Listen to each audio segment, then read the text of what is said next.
성도 여러분 안녕하십니까? 새벽 말씀 묵상입니다. 불란서 루블르 박물관에 전시된 조각품 중에 하나는 지나가는 사람들의 발걸음을 멈추게 할 정도로 굉장히 수작이라고 합니다.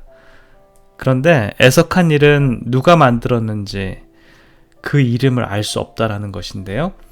거기에는 눈물겨운 사연이 있다고 합니다. 그것은 어느 가난한 조각가가 헐벗고 굶주려 가면서도 피와 땀을 짜내는 노력의 결과로 걸작품을 완성시켰는데요. 하루는 갑자기 날씨가 추워지기에 조각품이 얼어 상할까봐 자기가 입었던 겉옷을 벗어서 덮어놓음으로써 조각품은 보존되었지만 그는 얼어 죽고 말았다라는 것입니다. 왜 그랬을까요? 그것은 자기의 노력을 최대로 기울인 작품이기 때문입니다. 그렇게 하여 자기의 목숨보다 더 소중히 여겨서 얼어 죽기까지 한 것이죠. 이처럼 하나님의 창조물 중에 인간은 최고의 걸작품입니다. 그러므로 하나님은 인간의 범죄하고 타락해도 버릴 수가 없어서 하나님의 독생자를 희생시켜 가면서 저와 여러분들을 구원하셨습니다. 그 이유는 하나님께서 만드신 사람들이기 때문이죠. 그렇습니다. 누구든지 자기의 것은 사랑합니다. 남의 자식이 아무리 인물이 잘나고 재주가 있고 훌륭해도 내 자식만큼은 사랑이 안 가는 것이 바로 그 진리 때문입니다. 하나님께서는 예수님을 구주로 믿는 자녀들에게 지대한 관심과 사랑과 은혜를 베푸십니다. 오늘 하루도 하나님의 은혜에 감사하며 살아가는 저와 여러분들이 되었으면 좋겠습니다. 오늘의 말씀은 은혜에 관한 것입니다. 마지막 때를 살아가는 하나님의 백성들의 삶이 주님의 은혜를 잃어버린다면 우리들의 삶은 과연 무엇으로 채워져야 할까요? 선택받은 백성이었던 유대인들은 하나님께서 값없이 주시는 은혜의 진리에서 관해서 거의 잊어버렸습니다. 그 당시 랍비들은 어떤 생각을 가지고 살았냐면요. 하나님의 은혜도 행함에 연결시켜서 생각을 했습니다. 그 말이 무슨 말이냐면요. 하나님의 은혜와 은총도 노력에 의해서만 얻을 수 있다라고 백성들에게 가르치긴 했습니다. 하나님께서 주신 은혜와 축복을 사람들에게 잘못 이해시키고 있었던 것이죠. 이에 대해서 예수님께서는 우리들에게 하나의 비유를 베푸셨습니다. 그 비유가 바로 마태복음 20장 1절부터 16절에 나오는 그런 비유입니다. 천국은 마치 품꾼을 얻어 포도원에 들여보내려고 이른 아침에 나간 집주인과 같으니 저가 하루 한 데나리온씩 품꾼들과 약속하여 포도원에 들여보내고 또 제3시에 나가보니 장터에 놀고 있던 사람들이 또 있는지라 저에게 이르되 너희도 포도원에 들어가라. 내가 너희에게 상당하게 주리라 하니 저희가 가고 제6시와 제9시에 또 나가 그와 같이 하고 제11시에도 나가보니 섰는 사람들이 또 있는지라 가로되 너희는 어찌하여 종일토록 놀고 여기 섰느뇨 가로되 우리를 품꾼으로 쓰는 이가 없음이니이다 가로되 너희도 포도원에 들어가라 하니라. 저물매 포도원 주인이 청지기에게 이르되 품꾼들을 불러 나중 온 자로부터 시작하여 먼저 온 저까지 싹을 주라 하니 제11시에 온 자들이 와서 한 데나리온씩을 받거늘 먼저 온 자들이 와서 더 받을 줄 알았더니 저희도 한 데나리온씩 받은지라. 받은 후 집주인을 원망하여 가로되 나중 온 이 사람들은 1시간만 일하였거늘 저희를 종일 수고와 더위를 견딘 우리와 같게 하셨나이다. 주인이 그 중에 한 사람에게 대답하여 가로되 친구여 내가 내게 잘못한 것이 없노라. 내가 나와 한 데나리온의 약속을 하지 아니하였느냐. 내 것이나 가지고 가라. 나중 온 이 사람에게 너와 같이 주는 것이 내 뜻이니라. 내 것을 가지고 내 뜻대로 할 것이 아니냐. 내가 선함으로 내가 악하게 보느냐. 이와 같이 나중된 자로 먼저 되고 먼저 된 자로서 나중되리라.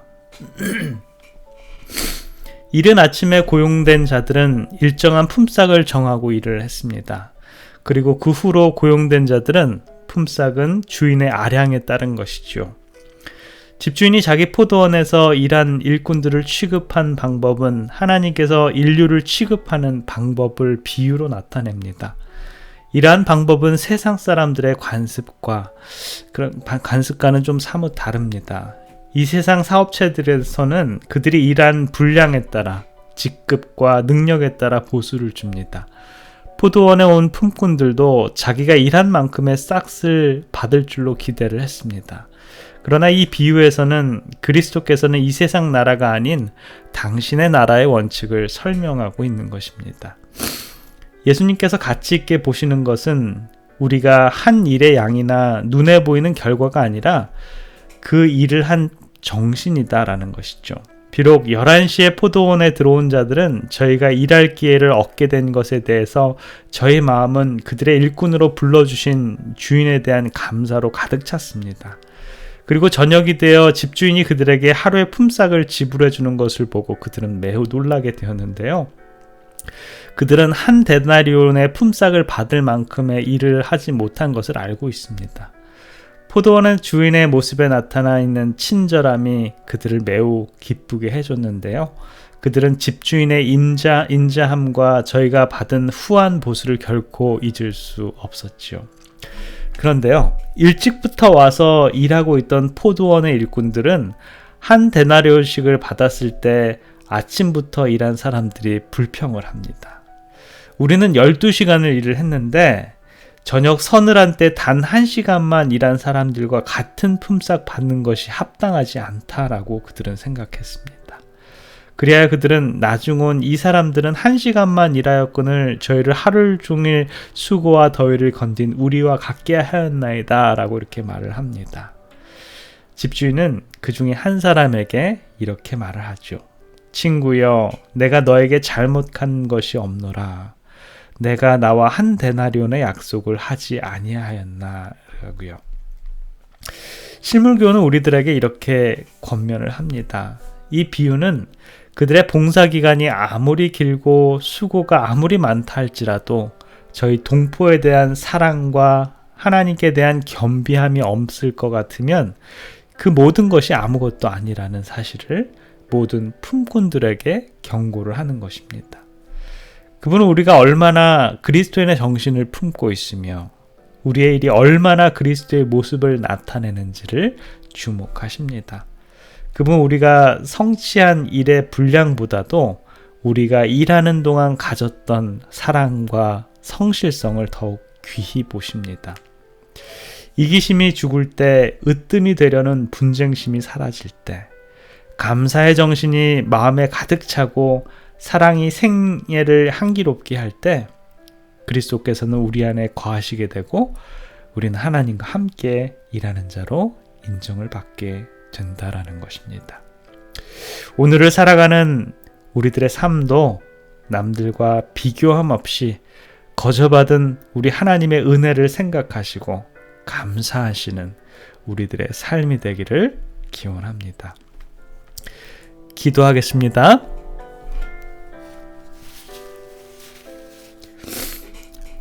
은혜로우신 우리들의 아버지 하나님, 오늘도 주님의 은혜로 살아가도록 인도해 주셔서 감사합니다. 말씀을 통해 하나님의 은혜는 세상의 인심이 아니라 모든 죄인들에게 덤으로 베풀어주는 은혜임을 다시 한번 생각해 봅니다. 오늘 저희 하루의 삶을 살아갈 때 우리들의 정신과 마음의 뜻이 우리 예수님께 향해 참으로 은혜에 감사하는 우리들의 삶이 될 수 있도록 주님 인도하여 주시옵소서. 주님, 우리 은혜 받은 백성들의 삶도 거저받은 은혜를 베풀면서 살아가는 우리들의 모습들이 될 수 있도록 주님 저희들과 함께하여 주시옵소서. 오늘을 살아가는 우리들에게 주님 동행해 주시고 은혜 충만한 하루의 삶이 되도록 주님 축복해 주시옵소서. 사랑의 우리 구주 예수 그리스도의 이름으로 기도드립니다. 아멘.